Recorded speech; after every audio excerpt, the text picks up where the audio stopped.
you guys, thank you for tuning into this video where I'm going to show you how to elevate your cupcakes using fondant and letter stamps.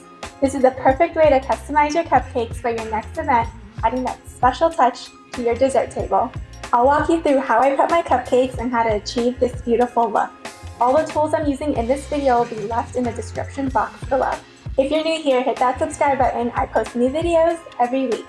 So if you're interested in my tips and tricks for this design, keep on watching and let me know if you found this video helpful. So here are the main tools I'll be using. I have white fondant here by Satin Ice, which I'll be using food dye to color it. You don't need this much, I'll probably only be using a quarter of this container. I also picked out a silver shimmer color because I wanted to desaturate the colors I'll be using. Here I have the 9-inch Wilton rolling pin with optional thickness rings. This is what I'll be using to emboss letters onto the fondant. This is the Cookie Set by Sweet Stamp. I also have the pickup pad here by Sweet Stamp, and you'll see how easy it is to emboss using this tool. I also have this small letter embosser made for cookies. I've already positioned the word baby in there. And then of course I have a cookie cutter which has about a 2.5-inch diameter. Okay, so I'm going to show you guys how I marble my fondant. I'm keeping this big ball of fondant white and I'm going to dye the other two small ones. And I also have a small ball of the pre-colored silver shimmer here. So I'm going to take one of the smaller balls, make a dent, and add a drop of blue food coloring. Keep in mind though, you don't want to add too much food coloring because it can make the fondant sticky. So here I'm just folding that in until the color fully incorporates into the fondant. So this color is too bright for what I wanted, so I'm going to add a bit of silver to it to desaturate. You can really make any color you want. Play around with it, mix colors if you like, it's really up to you.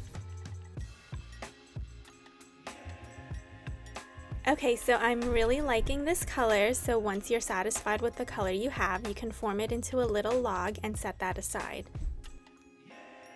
I'm going to color the other small ball green, and I'm pretty happy with this color, so I'm going to form it into a little log and set that aside as well.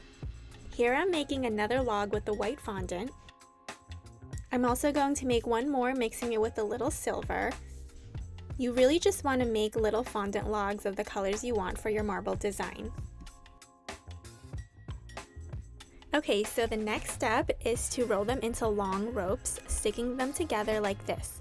Note that they don't have to look perfect, just gently squeeze them together like this so that each rope sticks to the one it's touching. I also want to let you know that I'm arranging them in this order so that the white fondant will be in between the colored ones to create some contrast. Now I'm going to twist it so that it forms into a long twisted rope. Then I'm going to fold it in half and squeeze it together. As you can see here, I'm folding it, pressing it together, stretching, and repeating this about 3 times. You don't want to do it too much because the colors might start to blend in and form one color.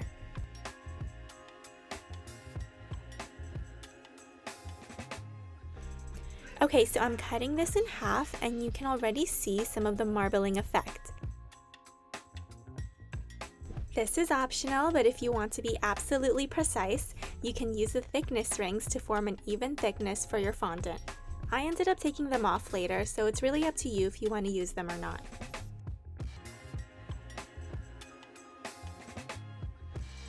You're going to want to roll the fondant out, and here you'll see the beautiful marbling effect. You can even flip it to see which side you like better. You can stop here, but if you want a more soft marbling effect, you can fold it a couple more times and roll it out like this.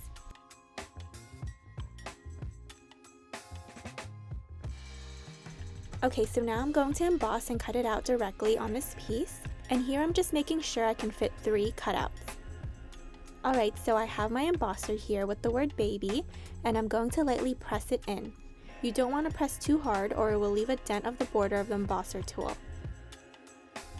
Okay, so now it's time to use this Sweet Stamp tool. I'm using a tiny piece of fondant to remove the letters I need and using the markings to position each letter. As you can see, I'm spelling out the name Noah, and here I'm just making sure it fits into the round cookie cutter I'm using and straightening it out a bit. So now it's time to use the clear pad to pick up the letters. As you can see here, it has this removable, clingy side that feels slightly tacky to the touch. With the clingy side down, I'm going to slowly drop it onto the letters I've arranged. I'm going to press down on it and make sure it sticks onto the pad. Now I can easily press it onto the fondant with a clear view on where it's being embossed. Lightly press on it, but again, make sure you don't press on it too hard.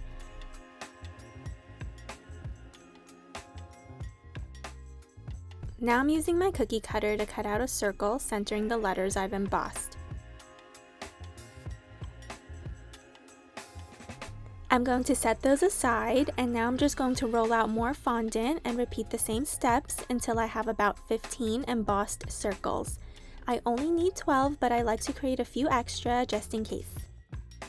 Just a little tip for you guys, if your fondant starts to feel a little too sticky to handle, you can dust a little bit of powdered sugar to make it easier to work with.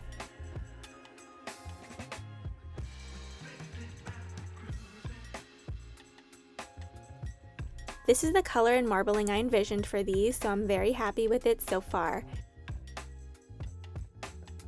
These are already looking so good to top your cupcakes with, but I'm going to elevate them even more by painting the letters in edible gold paint. So in a little bowl, you're going to put a little water or vodka. I'm using Everclear. I like that it dries much more quickly than water. This is the gold cake decorator dust I'm using. There are a bunch out there, but this is the one I had on hand. I'm dropping some of the dust into the bowl and mixing it until it's dissolved. You can eyeball the ratio between the liquid and gold dust. If it's too liquidy, add more dust. If it's too thick, add more liquid. Here I just wanted to show you guys the perfect consistency to get that super gold color. Using a thin brush, I'm painting in the embossed letters.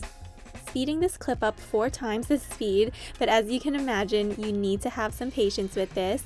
I do find painting pretty relaxing, so if you're like me, this will be a calming experience for you. The great thing about this is that since there is a raised border around the letters, it's easy to spread the paint around. I'm going to add some golden brush strokes using this basting brush that have these flexible natural bristles.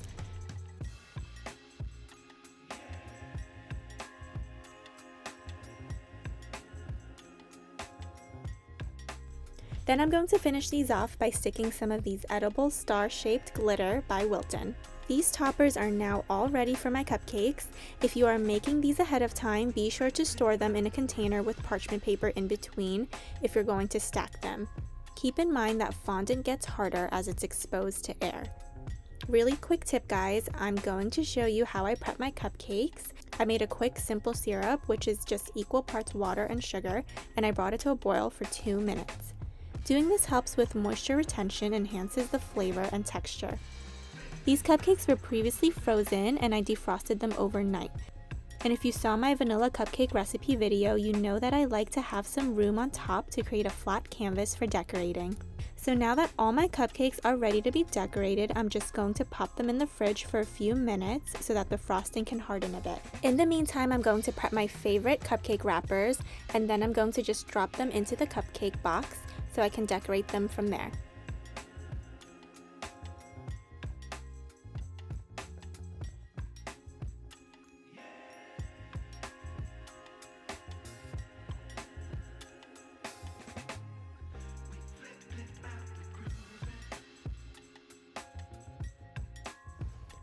So now I'm going to color my frosting. To get this beautiful light tan color, I use the color Latte by Color Mill. For this blue color, I use the Blue Gel color by Wilton.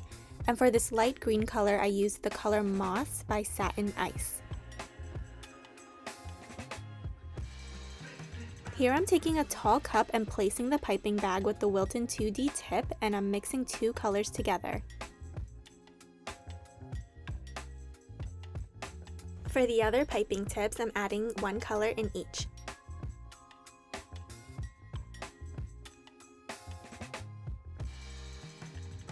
Now it's time to decorate and top the cupcakes.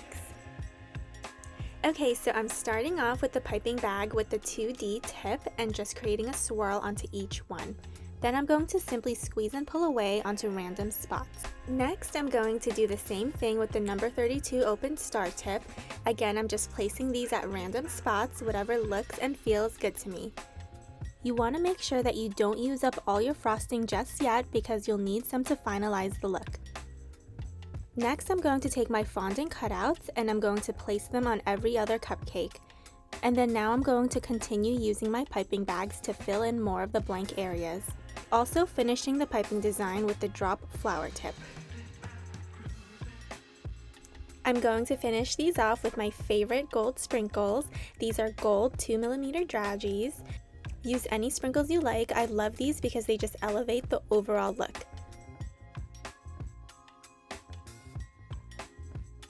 Stamping the fondant cutouts is such a great way to create custom cupcakes for any occasion. Whatever occasion you're celebrating, it just makes the event feel even more special and unique. I hope you found this tutorial helpful. Let me know in the comments if you did. I would love to know what you guys think. Thanks again for watching. Please subscribe if you haven't already, and I'll catch you in the next video.